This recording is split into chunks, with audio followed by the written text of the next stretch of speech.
for president as a time of government politics and governance. Human relations alone matters. Go to Twitter. We see what happens on Twitter. How Nigerian youth don't even support themselves. How we always, you know, we are so cynic. We are so cynic that we take whatever you say basically on your interest. So I think we need a mixture of the old and the new. And let me tell us this, it needs to be mentioned by the sincere leaders. We have some sincere leaders. But just that the system does not give them that, you know, that pace, that space to be able to bloat enough so that we can see them and, you know, reckon with them. That makes a lot of sense. I mean, yeah, thank you very much. That's really smart. Generations. Yeah, thank you. Okay, sorry, I want to quickly ask participants at home that are watching this to use the hashtag get involved on social media. Twitter, okay, no. No Twitter. Except you're watching from the diaspora, then please help us. Yeah, I mean, the last time I checked, I mean, we had like 90 million users like in the diaspora. So I mean, if you're in the diaspora, then use the hashtag get involved. I don't know if I encourage that here before AG carries us. So hashtag get involved on social media. So Instagram, your Insta story, if you're live, please just use that to carry it along. Also, I want to say if any of the panelists don't agree with what the other panelists is saying, because I mean I'm very edgy, so you see me butting in and asking questions. So please, can you also just signify that I don't agree with what you're saying because it's supposed to be a discussion, and I'm sure we all have different views. Like everyone, at least, even if it's not totally different, in a way, you are on another place. Because sometimes I am. So I'm just going to go to the next one, which to just echo what she said before. In the past, we've had young people who are interested with leadership position accused of corruption, and I'm just going to pull from that and talk about when Ibijoke talked about this when the Alison was there, Dizani was there. What did she do, and all of that. So, do you think this is affecting the future of the youths or even women in politics? Saying, "Oh, but this person was there. Why didn't they do it?" Do you think, for example, former Speaker of Nigerian House of Representatives, Dimeji Bankole, I didn't mean to name drop. So there's been accusation of corruption. So what do you think we can do to better inform the people? Because at the end of the day, I think information is power. To educate people, you know it, like I know it, but how do you better inform people that okay, it's not just because this person was there, they didn't do better. This other person going in as character, and how can we ensure that people take these same people you're vouching for take accountability when they get into office? Yeah, I think it's just to try to just to make this like really simple for anybody who is going to answer. She's simply saying, how do we say A is different from even if both of them are 32 years old? Okay. So I've got an issue. If you're going to point out Patricia Ete, Dizania Semaduke, Kemade Oshun to a large extent, then let's point out all the men that have ruled the country. If that by that, then we could say, you know what, this country should not even be ruled by men, but it should be ruled by women, because the men have. Thank you. So let's have a female president. Actually, let's have a president as a woman. Let's have a vice president as a woman. Let's just try it. And then after you have like half the cabinet, like say what's happening in Rwanda, and if they fail, then you can now generalize. But even that, the question is, they can't fail, they're women.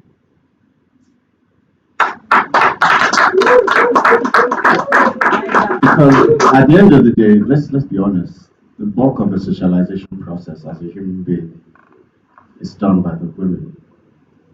And if you're in the room right now and you have sense, it's not necessarily because your dad was there, it's because your mom was there. Yes. So if you're going to say, oh, this person failed, okay, yeah, she took money. Someone wanted to renovate.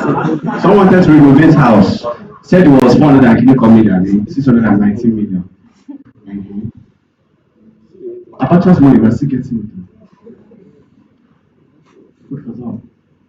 So let's not try to scapegoat one person because at the end of the day, it's one woman. How many women are in Nigeria today? Do we even know how many we are in the country? Okay, let's just say 62% of the population of Nigeria are women, right? Am I correct? 62. So you pick one person. Okay, let's add a few names. So of 62 million, say worst case, you pick 5. So what then happens to the rest? This is a woman here. Now, let me be honest with you. She won't be sitting here if she didn't have anything in her head. Yes, sir. At the end of the day, we need to understand that male, female, it's a construct of social, whatever it is you want to call it. The same way I'll tell anybody today, a child is a child. If today I have 3 girls, that's it, a child is a child.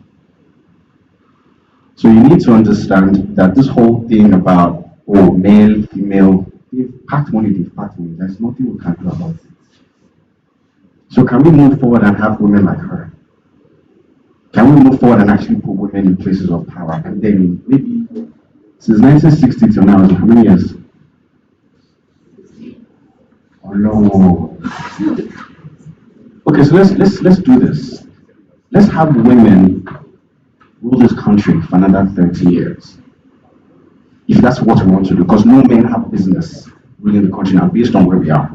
So let's put women there first and then see the things that are obtainable. Because at the end of the day, man, woman, Muslim, Christian, the truth is you're a human being first before anything else. So let that conscience guide you. Let that be your watchword because you're a human being first before I'm a man and she's a woman. So let's have the women there and then we can talk about it in earlier. Yeah, we did it. It could be worse. It could be worse.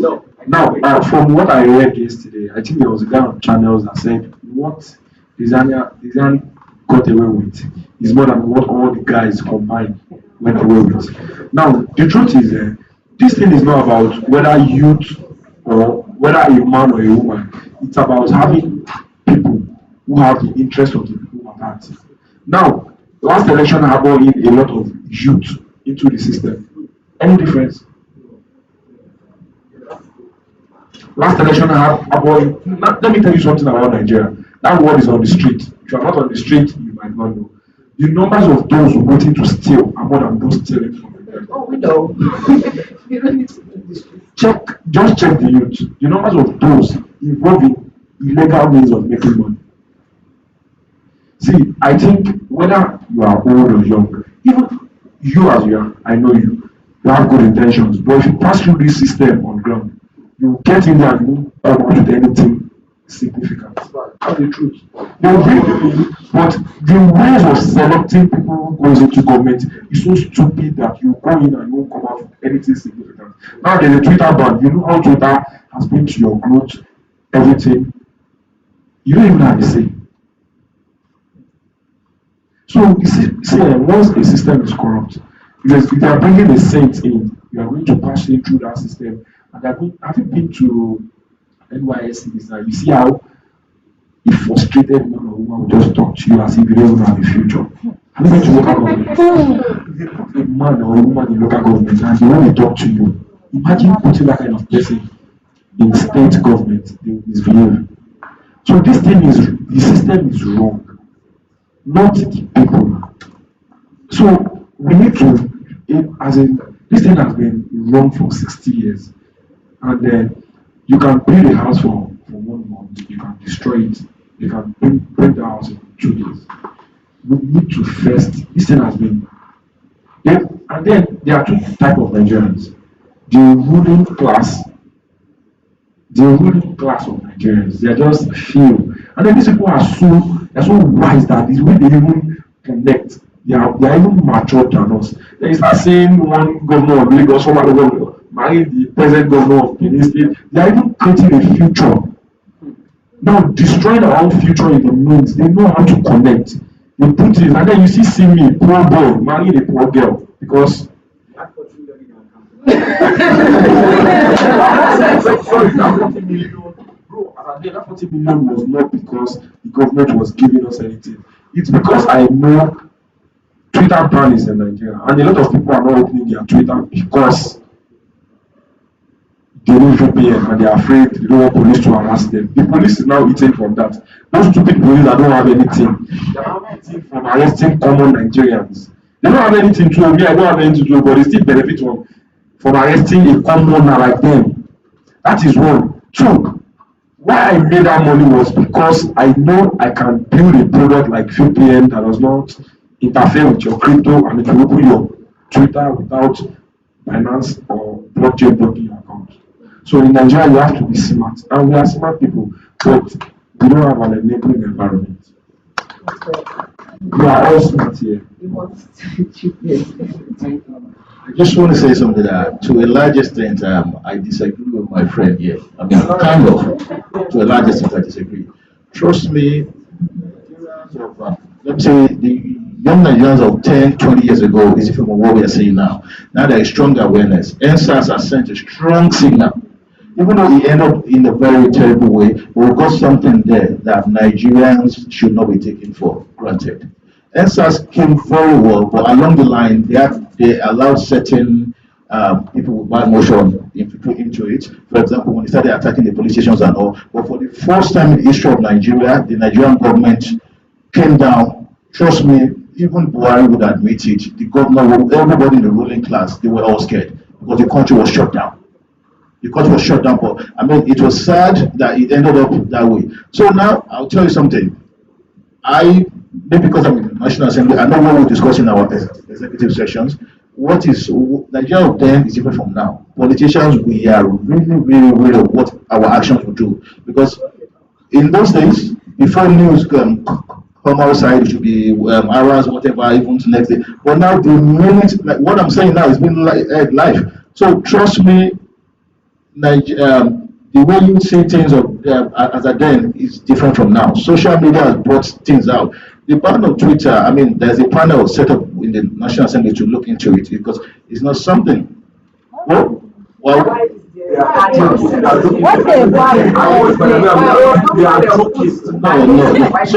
my sister,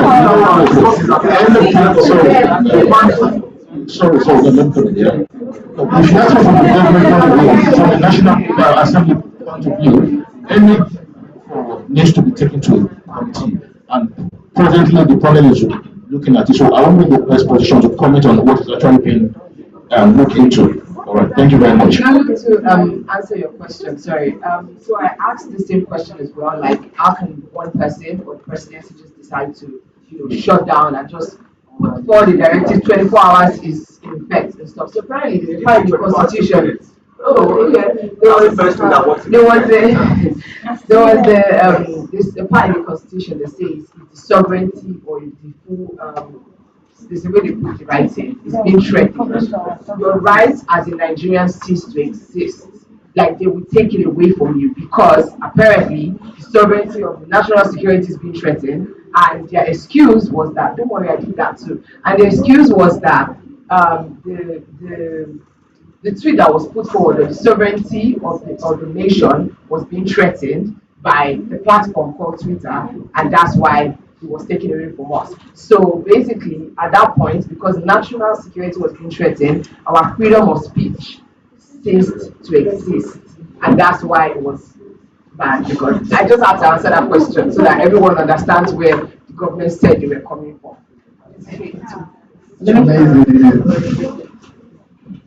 My brother, you're very angry, and I said, you understand, we're all very angry. But I think it's important not to get sentimental. The question is, how do we fix it? You said something about the committee. Look, you said something about the constitution. I read that as well. And Angela said something, said, how many of us understand the constitution? Like generation, we are too sentimental. At the end of the day, the constitution will govern and override any simple piece of law. And that is why we must fix it. It's so important because right now, the constitution is a piece of junk. I'm not going to lie to you. Now, it is within legislative framework and their mandate to actually set up that committee, because that's what you should do constitutionally. That's why you have the chamber. That's why you have the committee. So they should put the government in question, and there's a process. I won't go there. Let them do whatever they want to do. I'm about to answer you. So I think it's important for us to understand and start educating ourselves why they take this decision. It's like rubbish. Why do they do it? Let us educate ourselves. You can be educated and not literate. A lot of us are not literate. And I think it's important for us to understand that. I'm not trying to jab at anyone. But if we want to have an honest conversation today, it's very important. This, and because you know what? The effect of this, because now social media is so real, right? Oh my God, instead of a committee to whatever social media ban, rubbish, writer being, let them do whatever they want to do. Nothing works in Nigeria, right? Until the government makes it work.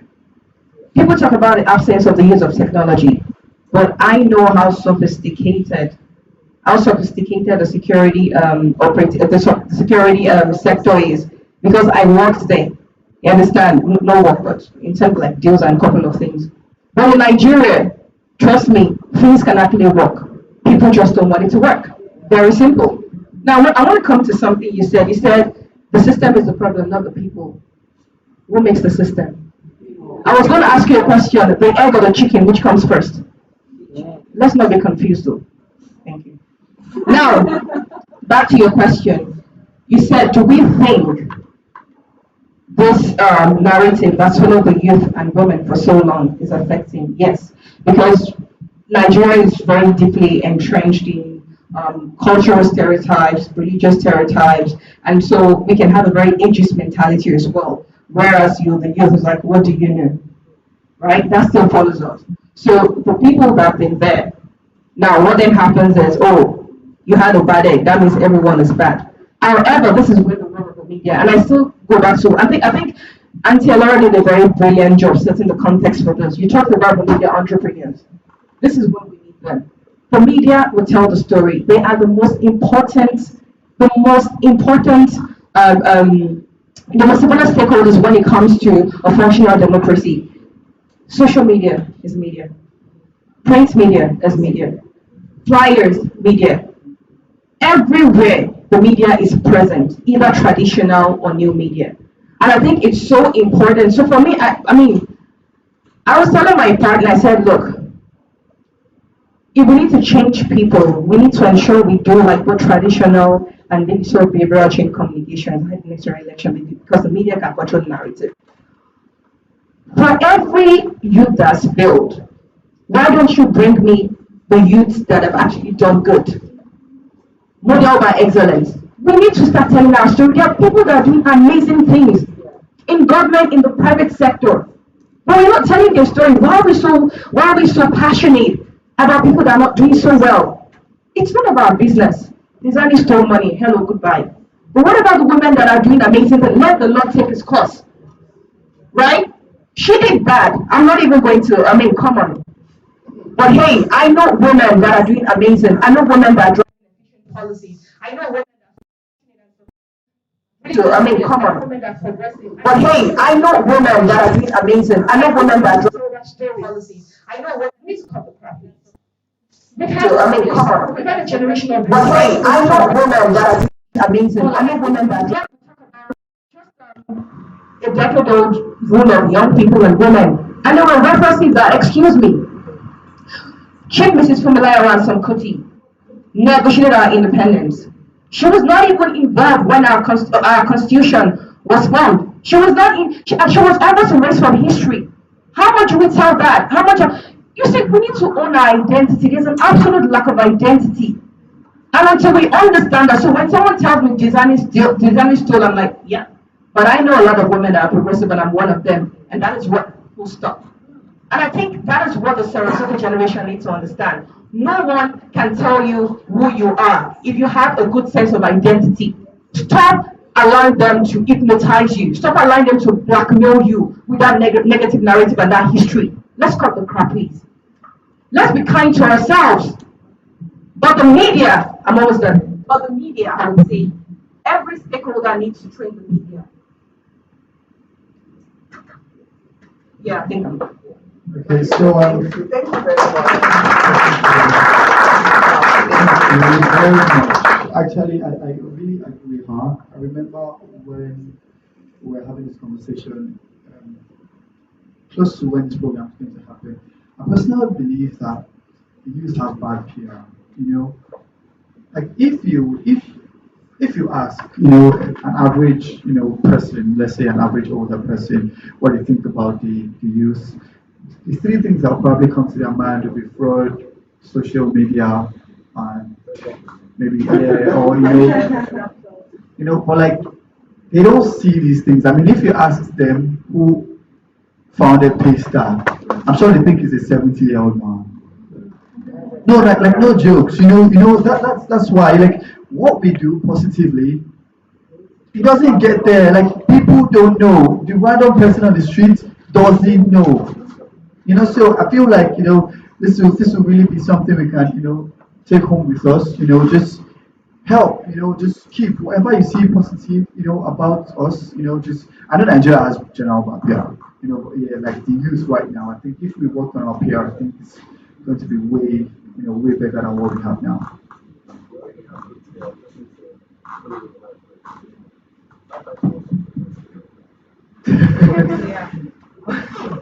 But that's still part of it, though. I mean, I try to be as logical as possible because when you say, oh, this, you inform like an older person and say, oh, get on Twitter, it's interesting. And then the day this person comes on Twitter, is the day Benefit Boys hashtag is trending.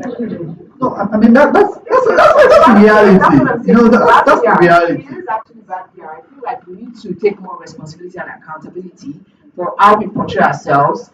Yes, the older ones are a bit skeptical, but that's because they grew up trying to raise their kids to be so you have to be a certain type of way. But I think the way we portray ourselves as well, which is good because now normally in the past, what are you doing? And you're driving an E-class Benz, kilo shit. Like, what's your job?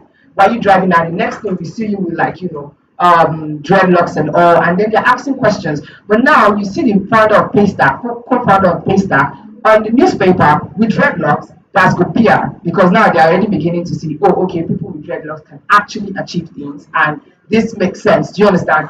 As opposed to like a couple of years ago where you just see like, no offense, what do you do? Like it's a question. And I think is we need to also take responsibility, like I said, like based on what some of us have done from the past that has led to this kind of questions being asked. And it makes you question the legitimacy, even though now the world has grown and there's like so many things you can do without having to engage legally to have your money. Do you understand what I'm saying? So yeah, please let us take responsibility. If you see something good that is happening or something bad, let us call it that is bad. As in, this.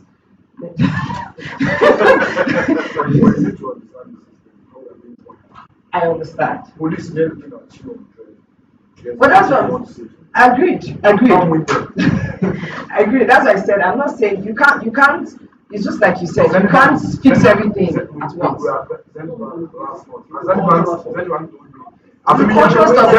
Assuming guidelines soon, we would have allowed you to have this because we paid billions of naira, and people have brought in without their So I think it's not a marketing strategy, right? They've seen it all.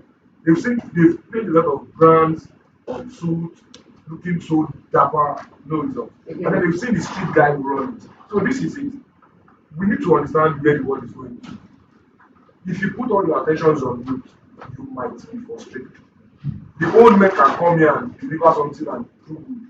So then you'll be confused on who is going to do it right. Now, it's about what do you have to offer, your own personal self. Whether your age, whether you're young, whether you're old. Come back to character. Do you understand? So it's not by age bracket or anything. Like what we are saying, exactly, like we're saying the same thing. What we are saying now is, as you said, Zenith Bank said, Zenith Bank said, that's how you have to understand. Because you have to understand that the local police, you think is watching you, is going to judge you by what you don't even know.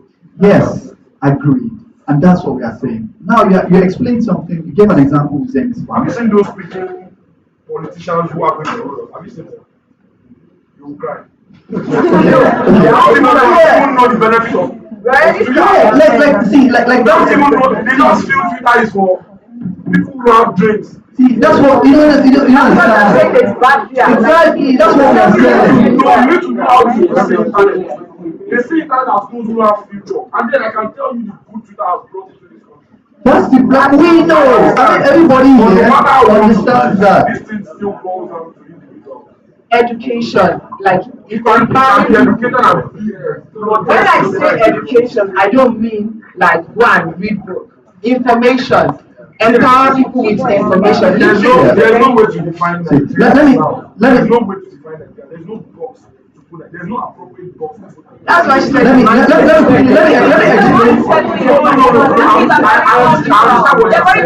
understand what you're saying. For Nigerians now, there's no way to classify them. Whether culture, whether You're actually answering your own question, and that's why it's interesting. No, I think please let him speak. Let him be angry. You don't know. You don't know where it's coming from. No, you're not angry. I apologize, but let him be very passionate. You understand? You don't know where it's coming from, right? But I'll say something. You're answering your question. These are entrenched cultural things. I'm a woman right now. No matter how intelligent I sound, if I get into a room filled with people, it's probably look at a woman. It's probably a man that I expect for that, but she's driving. But let me say something. The more they see women like me come into the room, and I don't get scared, I'm like, yep, okay, man is paying for me, Baki, you paid. Let me sit and have a discussion with you. What's that? I challenge the system. The more they see women like me that are driving the Benz and come here and still make sense, that's what you call like a sense of awakening. Slow consciousness. Even the local man in their own language, the more they see female politicians, the more they see councillors that are women. So that's why I'm saying that these things, it's all around us. It could be very local, it could be very high level.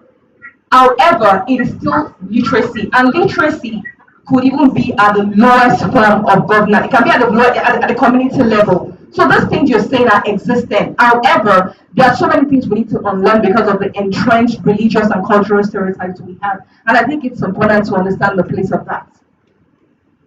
Yes, ma'am. Sorry. Just a point of let's say correction, or let me inform you. When it comes to selecting politicians, it varies, different location, different areas. Like I represent Lagos Island Constituency 2.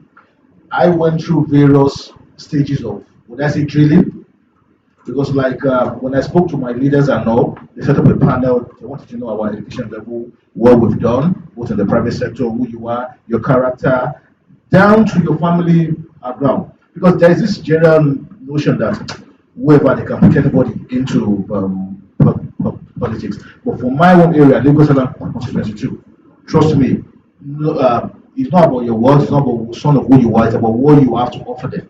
That was the first question they asked me, and they took me to several levels. I was even very, very surprised.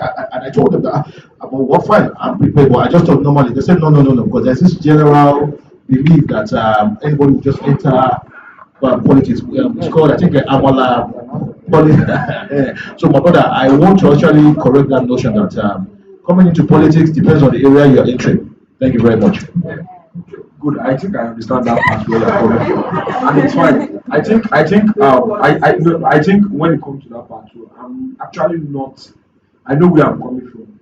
Actually, I don't have issues with Lagos Island because I'm from Lagos here, and I know where the leadership belong in Lagos.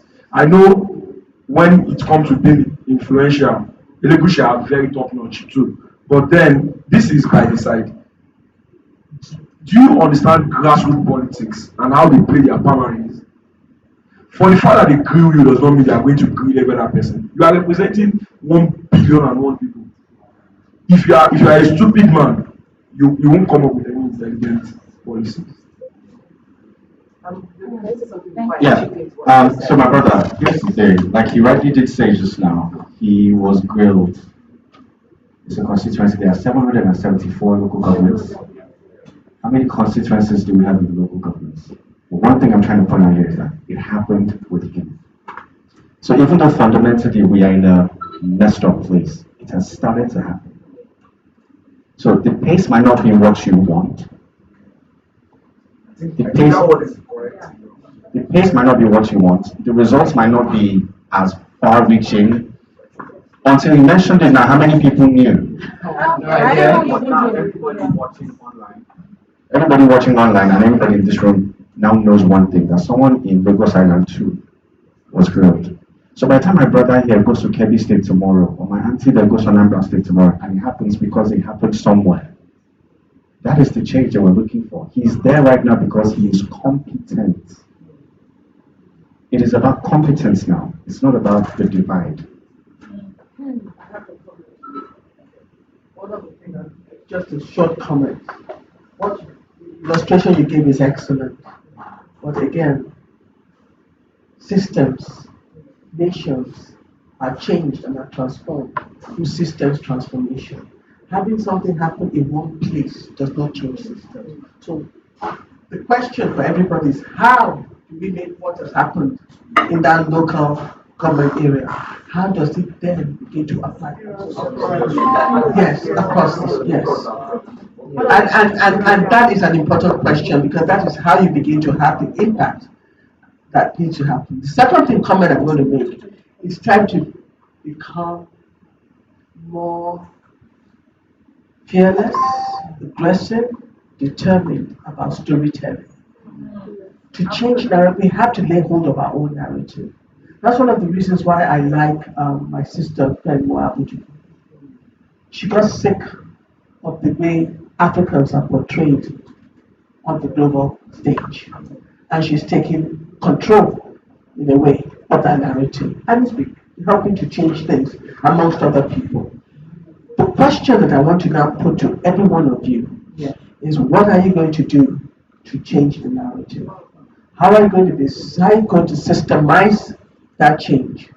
Many of you, I don't know how many of you know, check out WW Self-Organizing Niger. It's I don't know how many of you know Andrew Nevin and some people.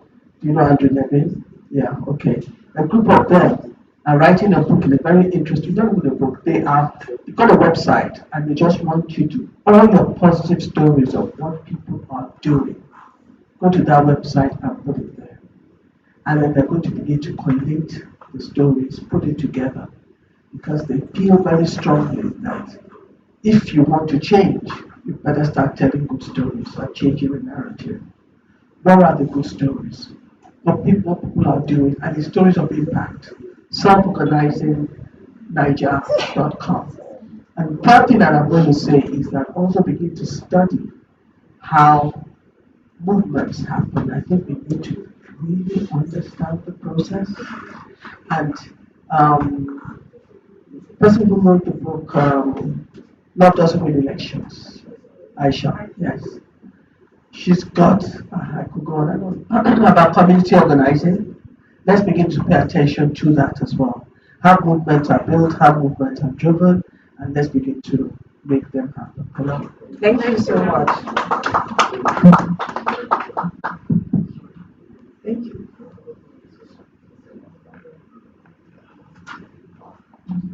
Oh, sorry. Sulaiman has something to say about everything he's saying, because there is a lot of questions. Sulaiman, can you speak? So You guys almost forgot me, yeah? we're sorry. Like I can't be like, we're sorry. Well, I do want to know myself. I want to get there. Okay. One of the speakers made mention of rights, sovereignty. We are always talking about and advocating on rights. How much do we talk about and advocate on responsibility? It is lack of being responsible as citizens that we find ourselves in the mess of that answers of the day. I'm sorry. So let's just take it back a little bit. So when you say mess of answers, are you saying how we ended, how it was hijacked, or are you saying the mess is the answers itself? So can you, like, I think, don't let people get you wrong. So just, you know, It's a mess. is it becoming a mess that you're talking about, or I was actively involved. I mobilized okay. for the answers. But it's not a mess because see the way the whole thing was truncated. I mean, it was like that. We don't have But I agree with the responsibility. So responsibilities. That I'm coming back. For example, an army of Nigerian police stops a young woman who is not sagging, who is not dressing inappropriately. We have had cases, ugly cases of that have died in the hands of answers. Imagine, in the hands of SARS, sorry, of Nigerian policemen. When a Nigerian police stops a responsible man, and we have onlookers looking at Nigerian police maltreating, we all know that this young man or this young lady is innocent. We all keep quiet, like Bukomi, and we allow it to happen that it has claimed the lives of innocent Nigerian youth. I think the way we stood up during the NSAS, that okay, I think during and after the NSAS, it now became a practice that anywhere Nigerian youth especially sees that any of Nigerian policemen wants to harass anybody, they can't and say, oh no, you can't harass him, you can't harass her. If it had been happening, that we know that this is wrong. Like police, if like 10 persons actually bombard the police that this gentleman has not committed any offense or has not committed any crime, let him go. We won't be where we are. We are not taking responsibilities. And aside that, even our voting responsibility, we are not taking it seriously. I can't see anything happening here. I want us to have a very good practical right now, and I want everybody to be sincere. I can tell that more than half of the person or half of the guests in that hall, more than half did not vote in this last election. Well, I mean, there was an exercise. We're done there. Yeah, correct. You know, Suleiman, hi, it's Lulu. You and I were in school together in University of Lawrence, so it's actually nice to see you here. Like just within us, let's do a research between us. You see, governance is about policy making. Suleiman. That's the aspect of the right and responsibility. Now, I want to disagree with Lulu about having, women and youth in. Okay, I think Lulu was actually emphasizing on having women in governance or in the system. We had Patricia Ete. We had No. Sorry, Suleiman. So you don't want. we had Bankole. They all messed up. You know what? Suleiman, can you hear me? Yeah, I'm coming.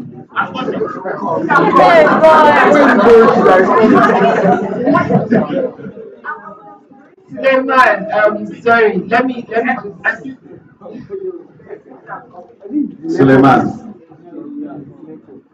Suleiman, can you hear me?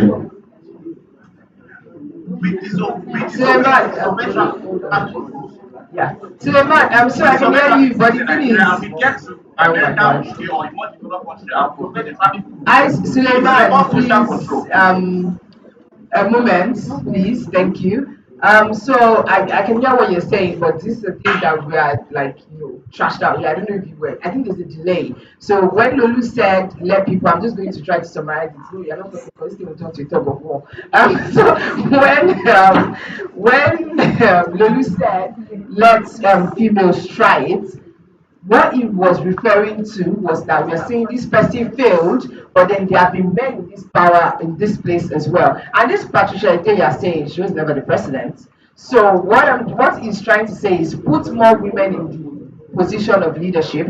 And Ibijoke said something saying you can't use one woman, or it's the same way people have not used the failures of separate people, same way people have not used one failures of one man or different men that have been in power to define other men coming in power. You can't define Alison and Patricia by, these other women that are coming because you've not held Abasha, even, well, I don't know, a lot of other men because there were too plenty to name.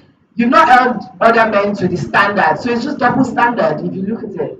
Like that's what it is. So Sulaiman, I'm going to continue with you as we go on to this next part of the question. So this next part of the question is, we are advocating for youth participation in politics, okay, but we are also advocating for women participation in politics. So now the question is, are these two things conflicting? Are they conflicting? That's the question. But I can you hear me? Yes, Lama, we can hear you. They are not conflicting. You see, we are looking at. I mean, let's focus on the Fourth Republic. From 99 to now, we've been having enough women in politics, even youth. No. We should check the records. No. Give you the records. Okay, so Sulaiman, my co-moderator here, what was it's a little tad bit more passionate about this subject. So, There's 7 women out of the 109 senators presently, and 22 women out of the 260 House of Representatives. Is that enough? That's for female. It is not about. It is not. See, let us understand one thing. We have elective positions. We have appointed positions. The head of service in Nigeria today is a woman. The finance minister is a woman. We have women in key positions in Nigeria. Go to ministries. You see, governance is about policy making. It's about policy making. And for us to make good policy, Can you tell me how many we need to play women? our politics right. Hello? Yeah, okay, please. Sulaiman, hi. Interesting perspective. I'll say something. You just showed this up on the board. You said governance is about decision making. Now, let me tell you how this works in policy formulation. And because you run for office, so I would like to say so that when next you run, you can also use it. This is how policy making works. When a governance system is not reflective of the people, right? When out of 109 senators, you have 7 or 8 women. When out of 360 House of Representative members, you have 11 women. Then what happens is, in that room, some policies are dead on arrival, right? And so a lot of like social economic deficiencies or gaps we have in the system are a function of that. What happens with policy is that when it's reflective and everyone is represented, you understand the uniqueness of the issues and the complexity of the issues. And so when you come together to formulate policies, what then happens is you've taken into consideration the uniqueness of the problem, and you understand different perspectives. So when you tell me that since the evolution of democracy in Nigeria, we've had enough women, no, we have not had enough women, because we have about 50% or over 50% of the population that are women, yet they are underrepresented. Yeah, so let's just say 50%. You know, I'm going somewhere. So imagine a National Assembly where you have a room filled with 360 men, and you want to talk about the gender equal opportunity bills. You want to talk about reserve quotas. You want to talk about the Child's Right Act. Now let me tell you, 11 northern states out of 36 states have failed to domesticate the Child's Right Act. That is, see, this is also understand the depth of the problem. These states have failed to respect the right of children. And these are states that are governed by men, right? Now, I remember I was speaking to a couple of female lawmakers, and they said something. They said sometimes we feel defeated that we don't even try. You know why? It's a game of numbers. And I think it's important to put that into consideration. I said something about elected and appointed. These are 2 different mandates. An elected official is different from an appointed official, and they have different mandates. Most times, appointed officials they well, in an ideal system, they should have some form of autonomy. However, in the political context in Nigeria, they're more or less controlled and governed by the elected officials. Now, what the elected officials do is that they actually come together. So, when you look at the National Assembly, for example, they pass the laws, right? And if you understand the process of lawmaking, you understand that things have to go through first reading, second reading, right? And so what happens, they start reading and then it goes to Senate committee. What happens is if you have a room full of men and you actually want to talk about a gender-centric policy, patriarchal men, it's because it's not all men. I give kudos to men who are actually paving the way.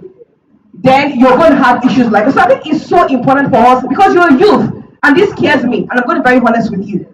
It actually really scares me. No, let me finish. It actually really, really scares me that you're thinking this way. And you ran in 2019. I would have loved to see you win and see the kind and the composition of your cabinet. And I'm not afraid to say this because we are a function of our own problems. You just said it that we've had enough women. You should never say that. And you talk about partiality. Let me finish, Sulaiman. I'm not even fighting with you. I'm trying to educate you here. Right? Because you said we've had enough women. Second of all is you talk about partiality. We've had amazing women that have paved the way. And it really hurts me. Because it helps the girl child mentally.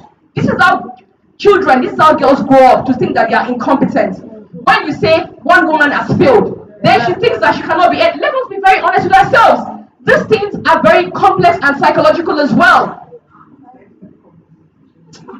Get me right. Like, get me right. I don't like stressing women. So let me just put it this way: our problem in Nigeria is multi-dimensional. You see, governance. You sound so much like a politician.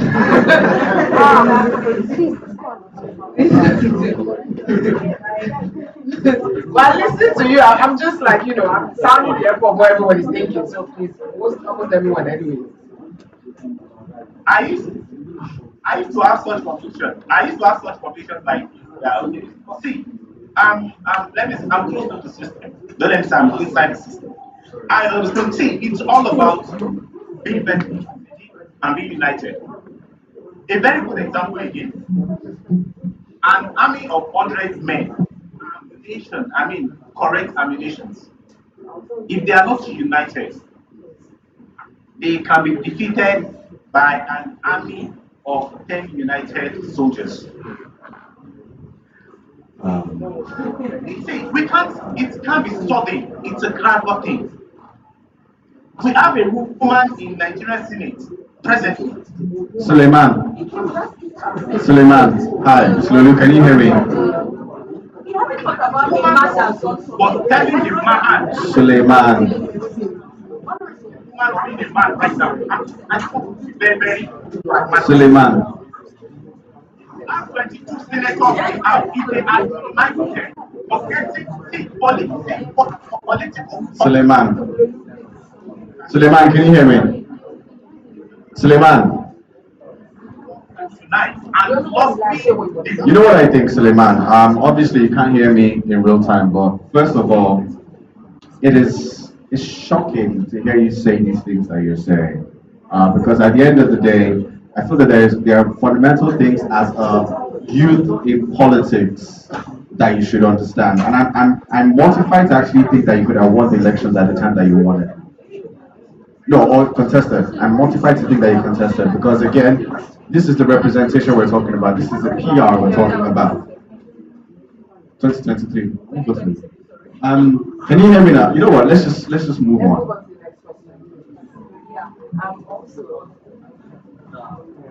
Yeah, so because the time is fast spent and everything, we're trying to allow everybody here also participate. So if you have any things to add on as we go, or you have any quick questions to ask, you could just please raise your hand, and then someone would.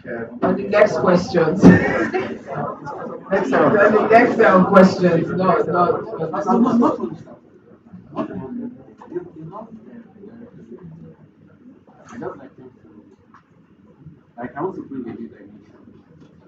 No. I like the fact that we want to bring a new dimension, and of course she would bring a new dimension. Just when we get just to the next spot, yes. Just please hold on to a new dimension, your left hand. So yeah. Oh yeah. Also, you guys could just use hashtags if if you don't want to raise your hand here. You can also use hashtags because we're going to be taking that in a bit. So yeah. Until next.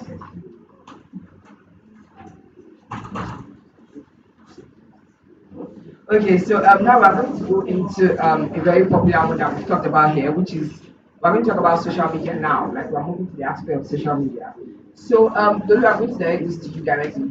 How do we translate social media follow. I don't want to use the word followers. I would use the word engagement because if you're in the social media world, you know about vanity metrics, which means like you can have 1 million followers and you have like 60.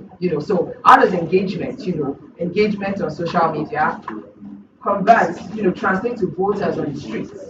But like, and I'm guaranteeing this to you because I know you have curriculum. You had that one time. Like, how does it translate? I'll put this one. How does it translate, and what roles can be played by corporate media in political accomplishment of the youth in Nigeria? So you can answer the first part. So first of all, your questions are usually very complex. So let's break it down. Let's be honest. Social media does not translate to votes. If it does, then Faladro to you will be somewhere right now. All right. Let's establish that fact. Sorry, I'm a bit. I'm just gonna stand. Yeah. So here's the thing. We need to understand that social media is social media. That's all there will be. You have a followership, you have an audience, you have people that want to listen to what you have to say, but what are you saying? Who are you speaking to? And I'll give an example. Our so-called leaders, quote unquote, despite the fact that we're cycle leaders, my brother, you're on the internet 24/7, or almost. And you see that when nothing happens, they will not speak. When something good happens, they will hardly speak. But once their fellow brother that you probably handed over power to has done something wrong, you now come to us, the Sorosuke generation, and say this is how you're feeling. Who are they fooling? Who are they fooling? What are we trying to do? So again, if you want to harness social media for governance, be there. It's like saying you want to influence for UNICEF, for example, and you're influencing on Twitter. How many times are you on Twitter? What are you saying? Why would you talk about UNICEF tomorrow and people are going to listen to you? Why? But if you're not there, you only choose to be there because you want to make it seem as though you're part of us, the Sorosuke generation, then why are we going to listen to you? We're going to retweet you out of mockery. Not because we give to, you know what I mean? Because Uncle will come and tweet, Abby, and will say, yeah, I'm really saddened by what happened. Nigeria, can you Plenty uncles. No, the uncle, uncle, you come and say, oh, the Nigerian I'm really, brother. Before that time that it happened, what was it? Okay, you know what? Let's just mention names. Atiku Abubakar. When Nigeria won something, did he tweet? Burna Boy Whiskey won the Grammys. There was a tweet. Ish. And NSAS, there was a tweet. Ish. And Twitter, there was a tweet. Ish. Are those the only things that have happened in the country that are worth noting? It's only when we talk about it. So what happened to the fact that people are now starting to cut tubers of yam into slices because the normal Nigerian cannot afford the slice of yam? Where was the tweet for that? So you need to understand that if you're going to use social media, be present. Don't say because you're trying to feel up. Social media is not meant for you to feel among. If you want to feel among, Baba, go back to where you're coming from. Feel among in your house. Don't come and say, oh yeah, they're talking about it, so let me tweet. Who are you? And then to the second part of your question, what was the second part? What are the roles to be played by corporate media organizations in political accomplishments of the youth in Nigeria? Corporate media, I'm sorry to say this, but corporate media would only tweet what they want to tweet as long as it aligns with their not values, with their, not calling that's what I'm looking for. Their set goals for the year. Thank you. So, you work with, say, for example, XYZ Bank. And XYZ Bank is saying, we're going to focus on women in politics, for example, this year. So if any woman in the world is doing anything that has to do with politics, we'll put our money where our mouth is, right? Say, for example, that event turns out south. Do you think the bank that dropped money for your event will come and say, yes, we were part of it, but this is how we feel? No. Because all they want to do at that time is to just go with the line of, yeah, we supported it. They don't care about it. So if corporate organizations want to actually be part of the change that we really want to see, let's understand what we're doing first. What we're doing is that we're trying to create a new country. If they call Nigeria today, these people in corporates and every will come out and say they're Nigerians. It's not like that logo on the map will come out and say, yes, I'm Nigerian. It is you, my brother. At some point, one person or the other has handled social media for one person in this company. At some point, one of us has actually gone to speak at certain places of these companies. But you need to understand that it starts from you as a person. The change that we're looking for is not from Maso Rock. But if you cannot say, you know what, I'm going to put my money here, it fails, it doesn't fail, I will stand for what I believe in. Character, identity. These corporate bodies, who is tweeting for them? Who is putting out these posts? Robots? I haven't gotten there yet. When we get there, they will tell us that they don't need us anymore. But we haven't gotten there yet. So it's my brother or my sister that's actually tweeting. But what exactly, are you tweeting because you have to tweet, or you're tweeting because it aligns with your character and identity for what you're trying to fight for? Food for thought. Think about it. Yeah, before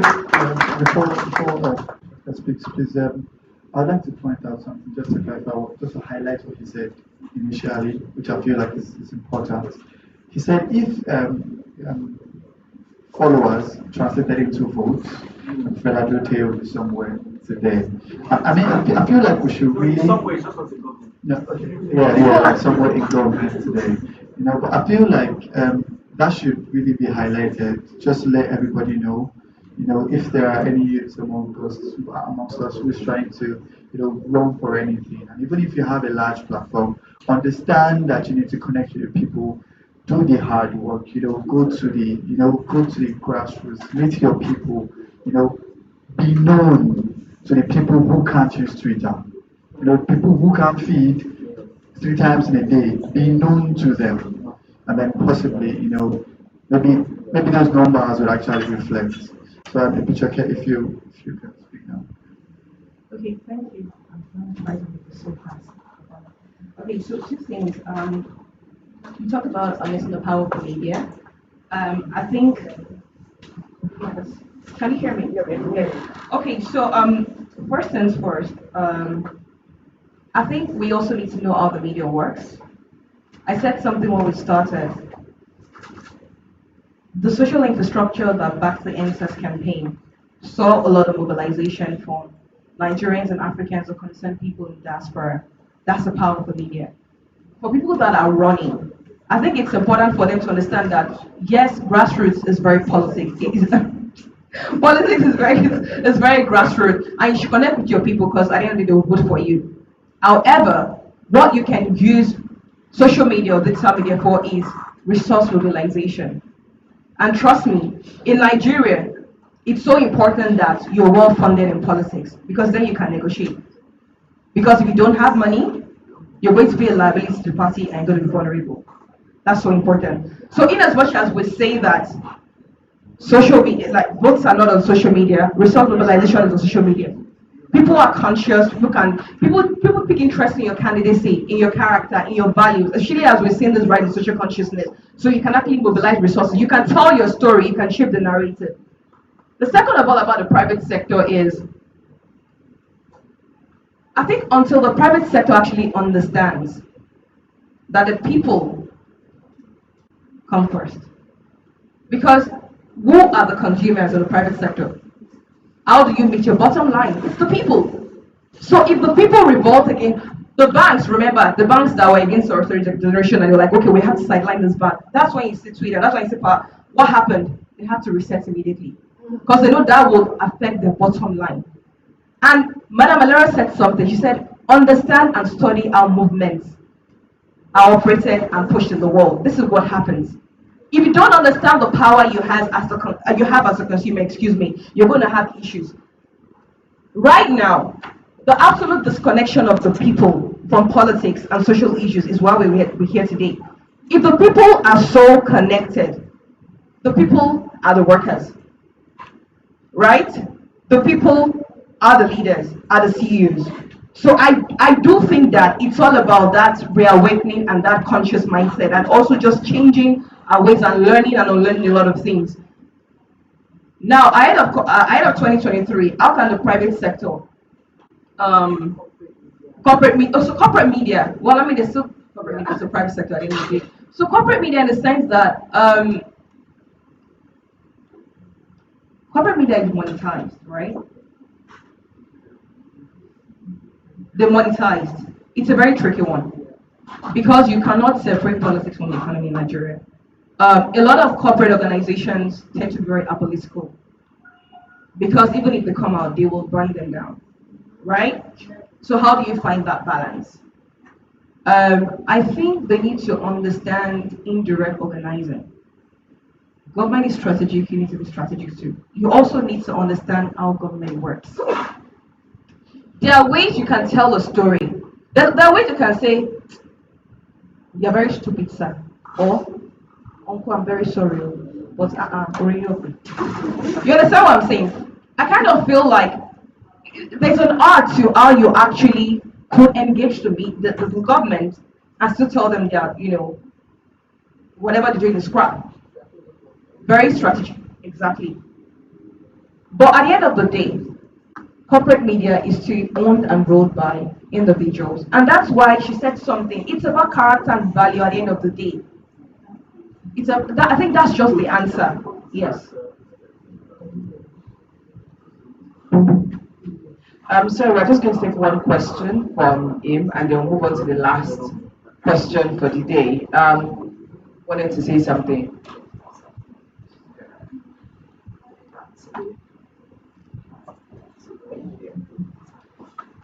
Thank you very much. My name is Aditola. So I was going to ask, we've discussed a lot about youth participation in politics. Yes, it's very important. And the panelists have actually tried a lot of stuff. But there's something I want to ask. Politicians, I don't really see politicians as the main problem. Have we actually thought about how we can actually reform the civil service? Because I feel they are actually the drivers for policies. So what are we doing to actually reform the civil service? Because I feel that is where the major problem is. Thank you.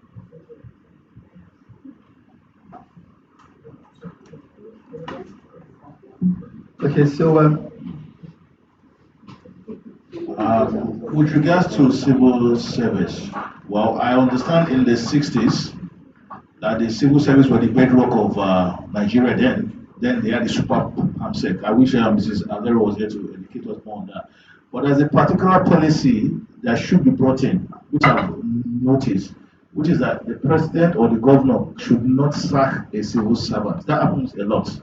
And the moment a civil servant knows that he can be sacked by a governor or a president, trust me, there is nothing will be done. Because if I'm a civil servant, I'll be scared knowing that I won't be taken to the procedure of panel of disciplinary procedure before they announce either my retirement or my dismissal. So that also boils down to policies of the government. There should be, which I will take it up with my colleagues, that no matter an offense of a civil servant, the government has no right to look into it. It should be it should be an internal procedure. Because in the UK, I've never heard them say maybe a prime minister or a minister or something is looking into any civil service, because civil service is the bedrock. Because in the UK, you see the best technocrats in their civil service. It used to be like that in Nigeria before. The best lawyers in Nigeria were from the civil service, which we still have some. So that is a very tough one. It is the government that needs to look into it and say, okay, let there be separation of powers. And that also should apply to civil service. Thank you very much. I'm sorry, we're just going to quickly take, thank you very much, Honorable. Take everyone's questions. So if you have to raise your hands and okay. So everyone just hold on, please spread it down as well. We're trying to take everyone's questions and then everyone will answer. Like you can pick the ones you want to answer because we're running out of time. So please, if you have a question, just raise your hand and someone will bring the mic to you. Okay,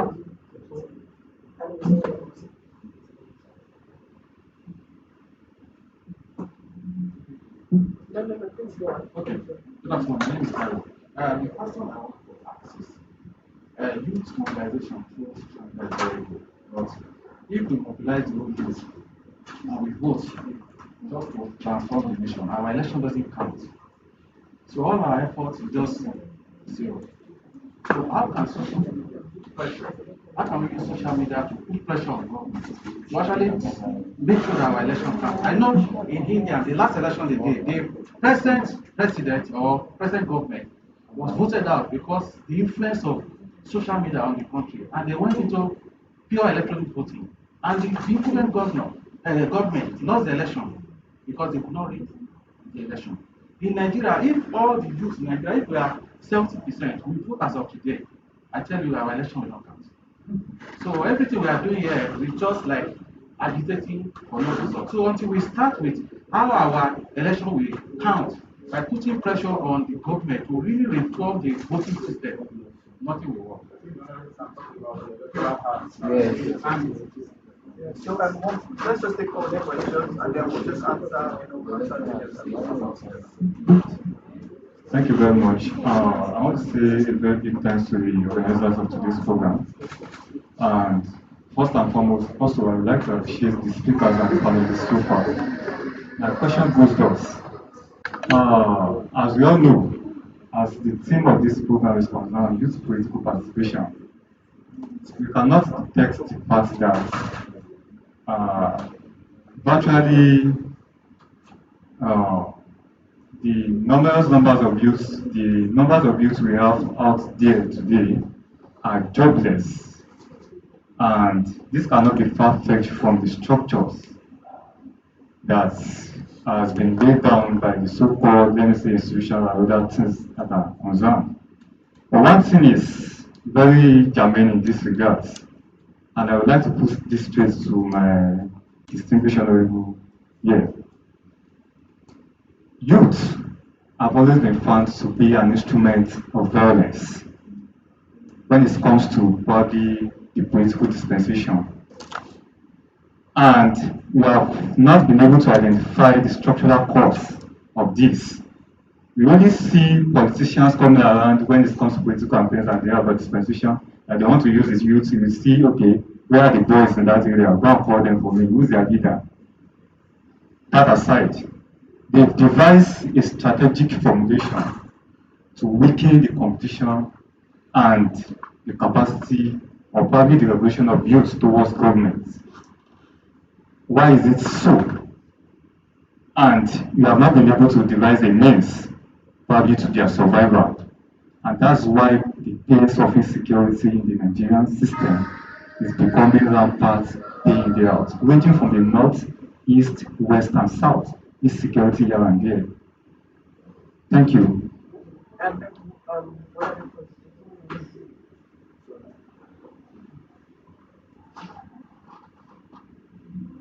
Mine is more with feedback. I don't know if I'm okay, thank you everyone. So I believe the founder is Aziz Mohammed. Yeah, thank you very much for doing this.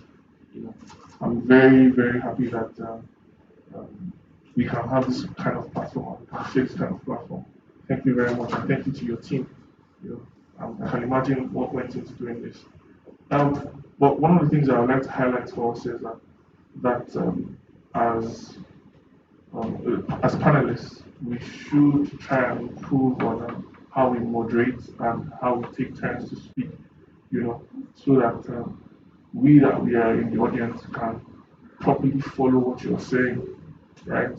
And another thing I want to point out is that as much as possible, when we're dialoguing with each other, even when we disagree with a certain perspective, even when the person's perspective is wrong, and yours is right, we should try to constructively engage, and not be passively aggressive, So thank you very much. Thank you. Sorry. Somebody I saw Val. Yeah. Okay. So yes, so answer the question. Okay, let me start with the Electoral Act. There is one thing we should know: there is no perfect electionary system in the world. America, so claimed our father of our democracy. We saw what happened in George Bush election, where black people were visibly disenfranchised. We saw what happened in the what's her name, Clinton and Trump election, where later on they said the Russians. So it's a reform process that is gradual. It's not done just one day.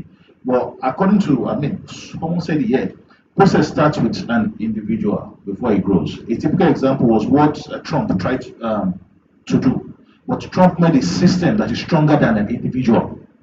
Trust me, if it was in a third world country, Trump would still sit down there as the president. But because he made an institution that is way older and way stronger, over 200 years of their democracy.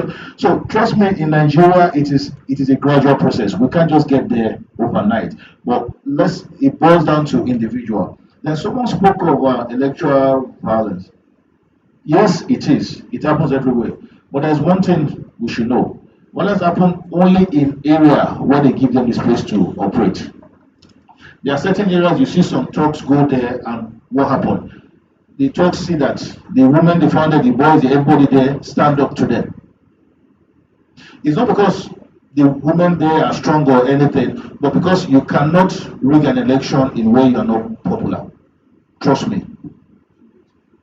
So most violence there is that, like during my own time, some people came to meet me that they fine, we know you win, but you need to give certain people money to bring in arms and all. I said, please, leave me alone. I have a name to protect. I have a profession. The only thing they need to do is to put petition, and they will strike out my name from the Nigerian Bar Association. I said I have life after politics, but it takes stages. And there is one thing people don't know: most of these talks are brought from different areas, not from that area. Yes, because a typical example that NSAS, they brought people from outside the state, not from that area, because some arrests were made and some said they were from Benin Republic, they were from yes. Obviously, with the connivance of some locals in there. So electoral violence is not something that can be that can put a stop to overnight. But it is a gradual process, and also is a process where the police are allowed to do their job. Trust me, nobody is stronger than the government, but it takes the political will of whoever is in office or who is in charge. If you arrest my brother for electoral violence, I shouldn't pick a call and say, release him, now my brother. If I set an example like that, the next man will be like, for this guy to let his brother go through that, let me say tight. Thank you very much. Hi, Sulaiman. I know you have been waiting for a while to talk, so we are going to direct the next question will be directed to you and the Honorable. So whatever you have on ice, whatever you placed on ice, and all the things I wanted to say. So when you have to answer the question, so you can just air your views and then everybody can listen to you. And so let's say let's just give an assumption here, right? I am 35 years old and I want to run, okay? And I know how much it costs to even get forms. And someone is telling me after forms to do campaigns, to go to this place, to put banners, to put everything that I need to put, I'll need 30 million naira. I have worked legitimately for 10 years, only 10 years. And I am somehow expected to have some 30 million naira somewhere resting for me to pick it up and then just use for these campaigns.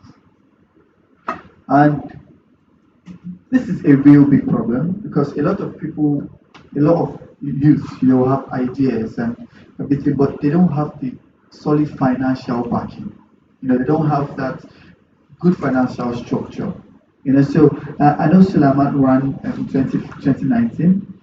So he would be able to shed a lot of light on this, and the Honorable also, of course, you have knowledge to share on this. So we'll need you to please explain to us here and everybody else who will be watching who have these financial issues on how they can actually go about sourcing for funds or funding their campaigns and the rest of that. Thank you. Let's Sulaiman, please go first. Oh, okay. Thank you very much. What we need is political revolution, just like we had in Koran. I can say with all sense of sincerity and responsibilities that the president's senators, House of Rep members, and the House of Assembly members in Kwara State today did not spend up to half of what the major contestants, PDP, spent. It wasn't about money, it was about political revolution. We can actually model our movements on Kwara Street. I can say it. How do we do it? Since what we did with answers, in Nigeria, everywhere in the world now, we are in a smart world. We have two categories of Nigerians. We have the citizens and we have the netizens. The citizens are the people that are not using social media or they don't even use it at home or they don't know how to use it. The netizens are the Twitter people, the Instagram, and all that. Now, the citizens, they have people they look up to. They are our leaders who are closer to them at the grassroots. The netizens, we have the social media influencers. We have the actors, the actresses. Sorry to cut you short, Sulaiman. Sorry to cut you short. I understand that there was a political revolution in Kwara State. Yeah, but like the question we're asking is, you still run with the use of money. You know, whether you didn't spend half or whether you spent 20% of what you would have spent normally, you know, but you spent, you know, some money. So now I'm asking you, that money, like, how did you source it? Like, not particularly your own, but like, how could you, you know, advise someone who needs to source, you know, for funds to run, even if it takes 10% of the usual amount, how can the person source for those funds? And you know, we're trying to wrap up, so if you can round up in like 3 minutes, we would really appreciate that. Let's just understand that, first of all, you see, politics, governance is about influence. It's about you having influence. You know, some people will tell it as godfatherism, because some people have the money, but they have godfathers or people that, you know, give them the funds for the electioneering, the campaigning, and when they get there, they yield to the dealings of those people. But it doesn't, like Nigeria now, everybody's getting wiser day by day. It won't happen suddenly, it will happen gradually. When I contested, I'm an entrepreneur, and I'm a tourism expert. I go on tours, I take students, university students, university students on tours in African countries. I was able to make money and I got tired of it. I've been into national politics since 2010, but I never contested. I have been learning the hard science of politics. So when I was running, my friends, they pulled funds together from me, and I must say, sincerely, I actually dig my hand into my business capital. And you know what? I actually had in mind that I knew I was going to, I had a group that was going to be practice. But do you know what happened? I was actually called by stakeholders, and these strong stakeholders in my constituency that I should step down. Some people were not happy because some of them that really want to change the system felt like, oh, don't mind them, just step down, don't worry. All right, thank you very much, Simon. From your point, I can see that you explained that we could get, you know, some financial backings through godfatherism, like that. Some people call it. Sorry. Hold on. That was my bad. It was my mistake. That was my error. Let me rephrase what I meant. What I meant was, they say some people in politics, yeah, they have some people that they call godfatherism and godfathers, you know, and those people could, you know, buy funds for them and everything. But you have worked and you're an entrepreneur and you gathered some money and you also had people who helped you with goodwill. So the honorable round up now will answer the question and then we can all. Thank you very much, Simon. Well, during my own campaign, the first thing I did was that I called group of my friends, both home and abroad. I told them that I've been called by people in my community to run for my house of for the seat of House of Representative, because the first thing that I've always been in politics, but not in mainstream politics. My ambition from day one of my life was to become a senior advocate of Nigeria. My dad never supported me to enter mainstream politics, but his friends said, "Look, it is high time we get young boys into politics. You can't say it is." Then he said, "Look, he wants his son to be a senior advocate, but then, well, he had to succumb to the will of the people." What I did in the first instance was that I had friends both home and away. They all contributed for me. Then the stakeholders in my community, where they are, well, they, they also brought in, no, I won't say money, but like billboard, banners, social media adverts, and all like that. And also, I had some of my family members also raise money, but trust me, it's not easy for a young person to go into politics if you don't have financial support. I mean, even though not huge, but for the fact that you need to be spending money for a post that is going to be for the public. Politics is not business of making money. Trust me, it is not. But the general public think it is. It isn't. And when people look at, and I always say something that when people look at the present era of Buhari as being this, that, I can tell to the best of my knowledge, I think corruption has gone down.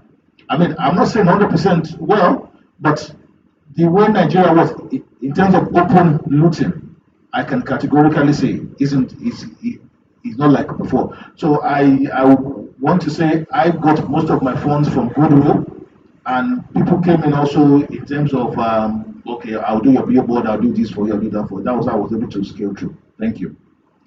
Okay, thank you very much, Honorable. And after this, okay, let's just take this last comment that's going to last for 60 seconds and then we'll close.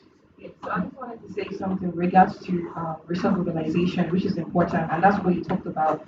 Also, as stakeholders with the people, is don't always think it's when you put 10 million naira. You understand? Like I said, some people give you billboards and banners. So at Elector, I think I have just we launched a $10 million fund in March, and the reason we did that was, look, let's talk in more action. It's a very hostile political system. People need financial backing. So we're encouraging the youth, we're encouraging women to run. However, the only way they won't be liabilities to their party, or the only way someone will say, let a man pay 25 million and let a woman pay 1 million, is for us to actually help them to get financial backing. So what I would say, mobilize your social capital, your network, but also at electors as well. If we know progressive women that are running, we will be supporting some really progressive women in the 2023 elections. About 35 of them. That's a great move. So, yeah, it's been a ride. And thank you very much, Omololu, Bijoke, Honorable Slama Yusuf, and Makin Yazis, and to Makoma Omotom Ibilo. Thank you to every one of you here. You have waited, you have listened, and you have learned today, just like I have, and everybody else, everybody here is going to leave here as a better person. So thank you very much, and thank you for coming. So that's like trying to put our hands together for our moderator. I'm sure we can do better than that.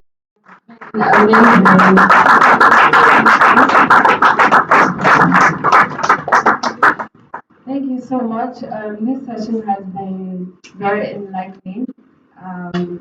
It's been very educative and stimulating, just as we have hoped for. I've personally learned a lot, and I think that others have as well.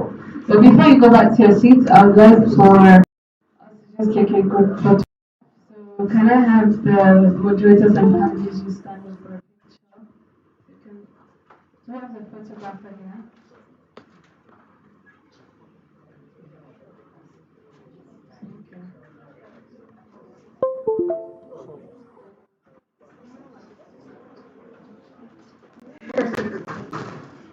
Photograph.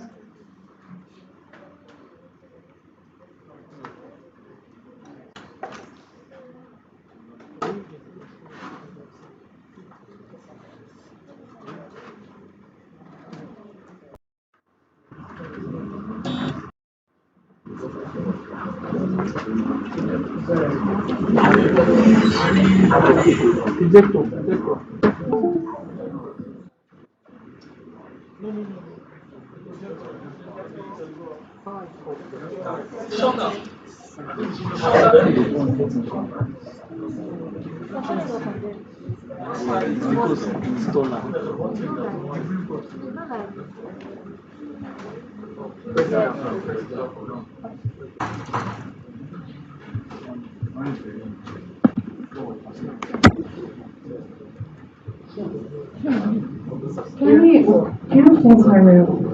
We're behind time. Thank you.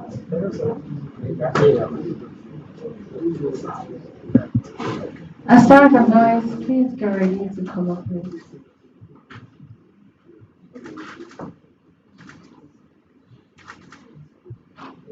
Thank you. Sorry, before you go to your seat, can we have the founder and co-founder please join in for a picture and then